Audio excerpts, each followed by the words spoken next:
आज ही Doubtnut app download करें। Doubtnut पर होगा अब आपके सभी मैथ्स, केमिस्ट्री, फिजिक्स और बायोलॉजी डाउट्स का सफाया।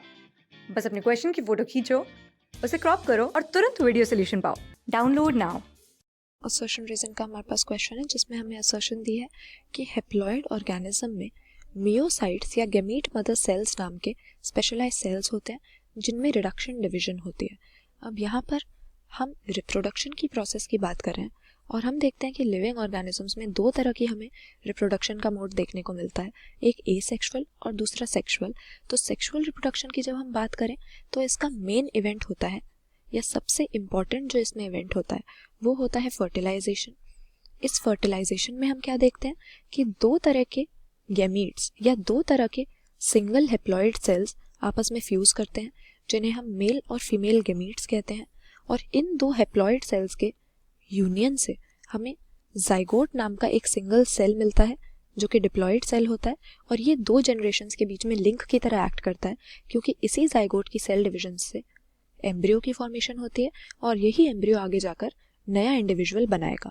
लेकिन इस तरह की सेक्सुअल रिप्रोडक्शन की जो प्रोसेस है वो हर तरह के ऑर्गेनिजम्स में हो सकती है, यानी जो मेन बॉडी होगी उसके पेरेंट की जो सेक्सुअल रिप्रोडक्शन कर रहा है वो हैप्लॉइड भी हो सकती है, उसमें क्रोमोसोम नंबर n भी हो सकता है और 2n भी हो सकता है, डिप्लॉइड भी हो सकती है। तो फर्टिलाइजेशन से पहले के जो इवेंट्स हैं उन्हें प्री फर्टिलाइजेशन इवेंट्स हम कहते हैं और इनमें सबसे ज़रूरी होता है गैमीटोजेनेसिस का इवेंट, क्योंकि गैमीट्स को अगर फर्टिलाइजेशन की प्रोसेस में आपस में फ्यूज करना है तो सबसे पहले इन गैमीट्स की फॉर्मेशन ज़रूरी है पेरेंट की बॉडी में। इसी को हम गैमीटोजेनेसिस का नाम देते हैं, गैमीट्स की फॉर्मेशन को।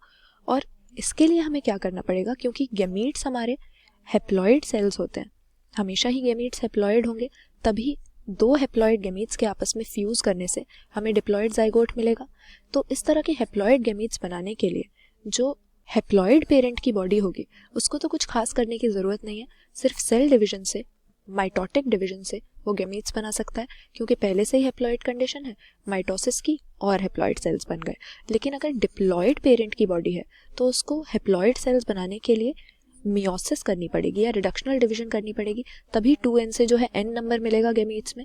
तो यहाँ पर हमें असर्शन में दिया हुआ है कि हैप्लॉइड ऑर्गेनिज्म में गैमीट मदर सेल या मियोसाइट नाम के स्पेशलाइज सेल्स होते हैं जिनमें रिडक्शन डिवीजन होती है। ये स्टेटमेंट हमारी गलत हो गई क्योंकि अगर पहले से ही हैप्लॉइड है तो रिडक्शन डिवीजन हम किसको नाम देते हैं, मियोसिस की प्रोसेस को हम रिडक्शन डिवीजन कहते हैं।